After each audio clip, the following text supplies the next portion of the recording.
Kane is a 1995 OTHS graduate that became an award-winning journalist and an award-winning documentary filmmaker.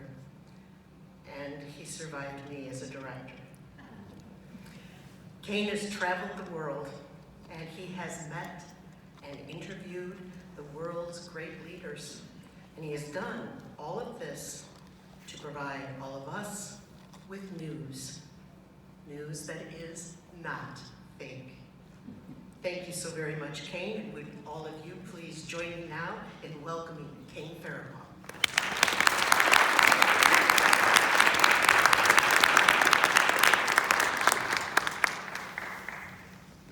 The length of my speech tonight is the subject of great interest among many people here. And Mike told me I needed to promise to keep it under an hour, so I'm going to try to do that tonight. I was thinking of some jokes that I could say here to sort of start off the night, or clever one-liners, you know, like it's better to be inducted than indicted. But I can't claim that one. That's my friend Mayor Bob Eschbach, who actually said that on this stage a couple of years ago when he was inducted. So while I'm plagiarizing the jokes, I assure you the rest of what I'm about to say is solely my own. Of all that I might have done in my life and my career, I can't really explain how thankful I am that it all started here. In fact, in many ways, right here on this stage. And I'm extremely appreciative for all of my teachers and educators that helped shape me, good and bad, on the up and down journey I had through these halls. It's not hyperbole for me to say this is sincerely one of the greatest honors of my life, and it is truly humbling and meaningful to me, more than I might ever be able to express in my comments here tonight. This honor means so much because while I was here, I realized and I fully admit I wasn't good at anything. Though I played soccer throughout my time at Ottawa High School, I was not a remarkable athlete. I didn't set any records or help our teams win a regional, sectional, or state championship. I was probably lucky I wasn't cut from the team. Even though I participated in extracurricular activities at Ottawa High School like music and plays and speech team, I was not a stellar musician, vocalist, or actor. And while I might have taken a few accelerated courses or AP classes, I was not a great student at all. I was not in the National Honor Society. I don't ever remember making the honor roll, and I walked across the Kingman gym floor to accept my diploma, I think, barely above a 2.5 grade point average. Despite being mediocre in almost everything I did here, a select few of my teachers here saw something in me I didn't see in myself, and they persisted. When I entered Harry Adrian's freshman English class my first day of school here, and he only had one freshman class each year, I didn't realize how fortunate I was then. And at first, I didn't take it seriously. Mr. Adrian actually once issued me a detention for not completing my homework assignments. I had never served a detention before, so I didn't know what I was supposed to do. So I actually missed the detention, and I was served notice that I had an in-school suspension as a result. I spent a day in the Learning Adjustment Center, or LAC, for ultimately not trying or applying myself in Mr. Adrian's class. He was unapologetic, and rightfully so. Only a few months later, I was offered a role in one of Sue Williamson's spring plays, my acting debut on the big stage here at Ottawa High School. It would not come to pass, however, as I could not get out of my own way, and I was dismissed from the spring play before I ever had a chance to perform the role. Those of you who know us probably think it might have been different in Roger Am's choir room, right? Well, Mr. Am not only had to kick me out of choir once, but 3 times. To this day, he'll admit no other student has had to leave his class more than I. I also had Ron Slack for psychology class. I'm pleased to say he never kicked me out of his room. I also had Lyle Gunther, who's here for algebra. He also didn't kick me out of his class. Also, another guy who never kicked me out of his class was Bill Myers, and that's because I never had him as a teacher, but I'm sure if I was in his class, he'd have kicked me out too. I was a real screw-up in my early days at OTHS. During those awkward teenage years, I felt lost and unsure about where to go, what to do, and how to do it in life. It wasn't easy, and my struggle was not unique. But despite all that I didn't do, and all that I took for granted, and all that I messed up, one thing that was important for me was to not miss school. While I might not have been good at much, during my 4 years at OTHS, I only missed 2 days, one serving that in-school suspension, and the other one to attend my uncle's wedding. So, enough to mess up perfect attendance, of course.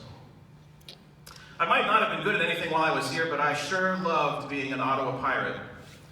I might have been unsure about where I was supposed to go in life and what I was supposed to do, but here in these halls, I knew I wasn't alone.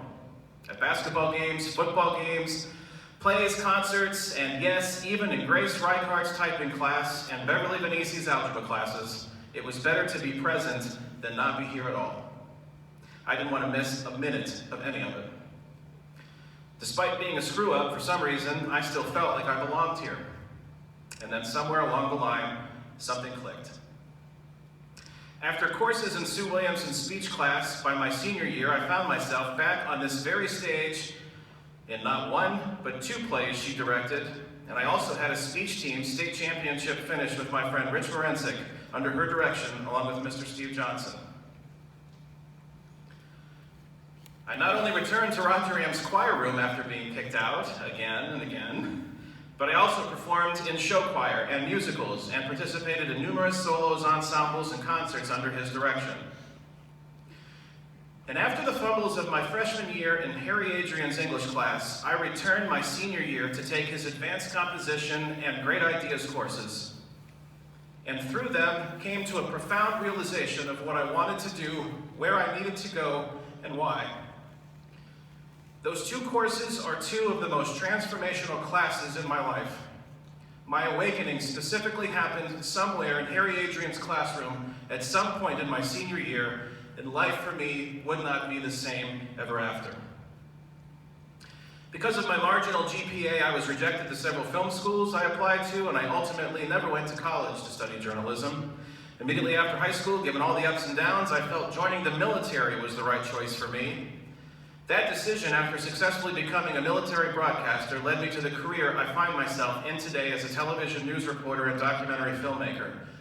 But I do what I do in the business of journalism, asking difficult questions to find an answer, writing, reasoning, and thinking critically, largely based on the instruction and through the inspiration and dynamic atmosphere I benefited from while in Mr. Adrian's classroom right here at OTHS.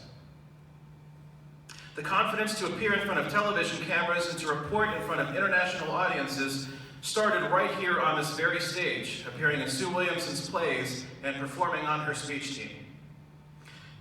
And applying what I know to do the best I can with whatever resources I have, and to try to enjoy what I do, and to do it professionally and to the best of my ability, and to embrace being a part of something larger than myself, and to try to be the kind, friendly, and helpful role model while doing it all, comes from being in Roger Am's choir classroom, on his performance stages, and under his direction.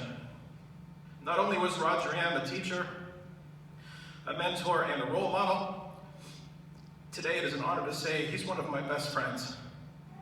And it's been the pinnacle of my professional career to collaborate with my old choir teacher on our successful historical television documentaries that have also highlighted Ottawa and Ottawa High School. I promised I wasn't going to get emotional, I'm sorry. All 3 of these teachers that kicked me out of their classes are all critical influences in my life and my career today. And I want to point out that they're all here tonight. Mrs. Williamson, Mr. Adrian, and Mr. Am. I want to personally acknowledge them for never giving up on me and for helping me become the journalist, community member, son, husband, and father I am today. I will never be able to thank you enough for all that you did for me and all that you mean to me. But I want you to know that I am profoundly grateful for the tools you gave me while I was at this high school that prepared me for and led me to the life that I have today. Those teachers didn't give up on me. They didn't toss me to the side and simply let me go. I was never destined to do great things when I was attending school here, and I might never have had success had I not crossed paths with these transformational teachers. And it's an important lesson I hope everyone understands. One interaction by one teacher can make a lifetime of difference in one student's life. I was lucky that I had 3 of them. I'm grateful that my parents and close friends could be here to share in this moment with me tonight. And I want to thank them for joining us and all of their support and help throughout my life and my career. Most of all, I want to thank my wife, Joanne, who through thick and thin is the rock in a stormy sea where the waves keep pounding the shore.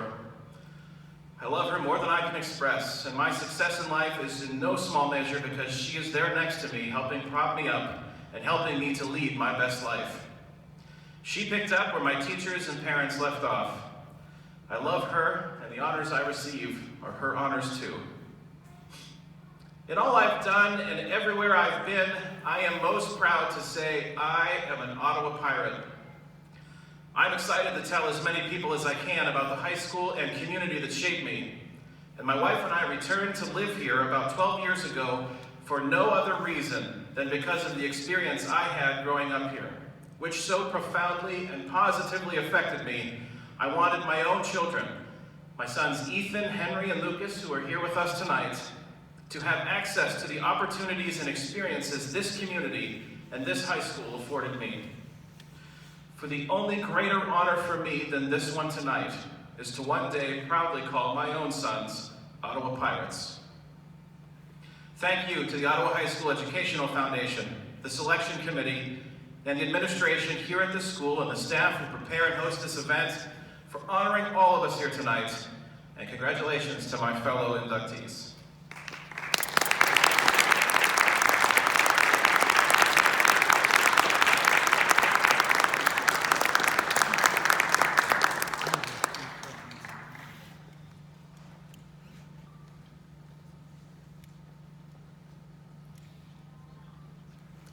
Our 4th inductee.